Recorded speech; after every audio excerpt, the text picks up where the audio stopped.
amma yogaan haan ajjeesanii jee arrabaan itti seene dhagaa nam lamaan bororsaa fidaniitti jechiin gadoodhaa bororsaa fidaniituma hidhaa tanaa wajjin duudarra na baasan. miila afar keessan bakka walitti hidhamee irratti dhagaa kanarratti walumaan narra baasan. dhagaan bororsaatuma duudaa kiyya irratti baasan ol fuudhuu hin danda'anii hidhaa wajjin narra baasan afaan kiyya biyyee seene san booda ani yookiisumaan feentiin ta'e baqa. of wallaaltan. yookiisumaan feentiin ta'e kute'an.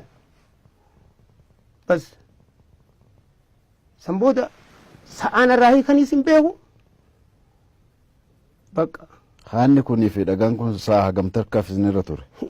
hin beeku gizee durana hidhaniin beeka malee gizee durana hidhan san toora sa'a shanitti ganamarraa. gizeen lubbuun na deebitee isaan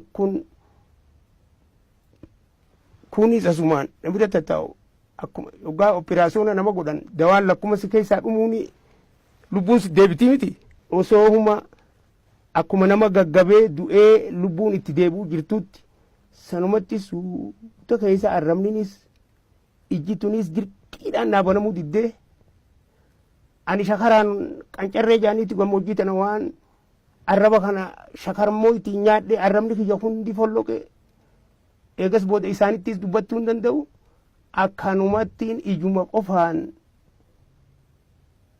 lubbuun natti deebitee amma dammaqee moote almooteem isaanii gurra kiyya irratti taa'ee gurraan dhagayaa dhufe jechuudha.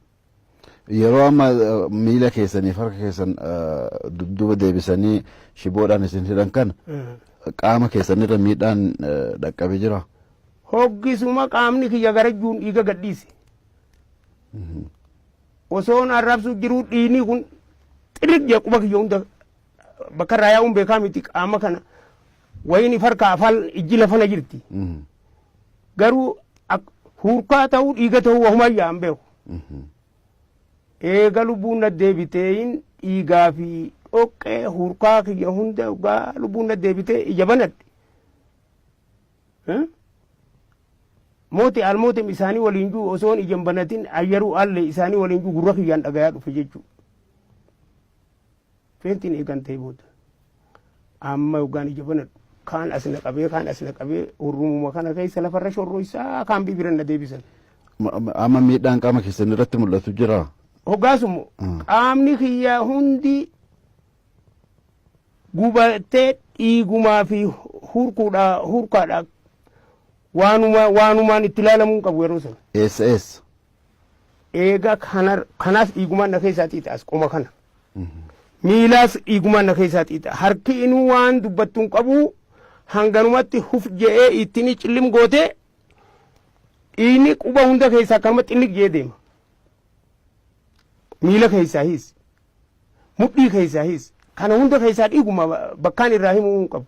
amma kun harka keessanii amma ka jilbaa dugdi duubatti isin waa hidhameef godaannisa yookaan immoo miidhaan qaama isin irra dhaqqaba. harki kunoo maalii wal qabata?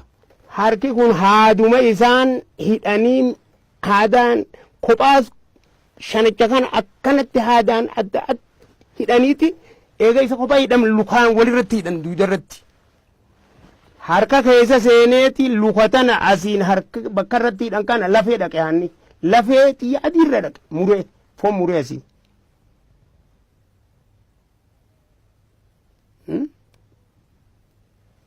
waan itti himamu qabu eega achi mana dhagaa keessatti na hidhanii bishaan fidi je'anii fide bishaan ijumaanii laala dubbachuu hin danda'u ibiddi garan na bu'e bishaan yoggaa inni jaarikaana mataarra na naquu deemu ittiin achi jee afaan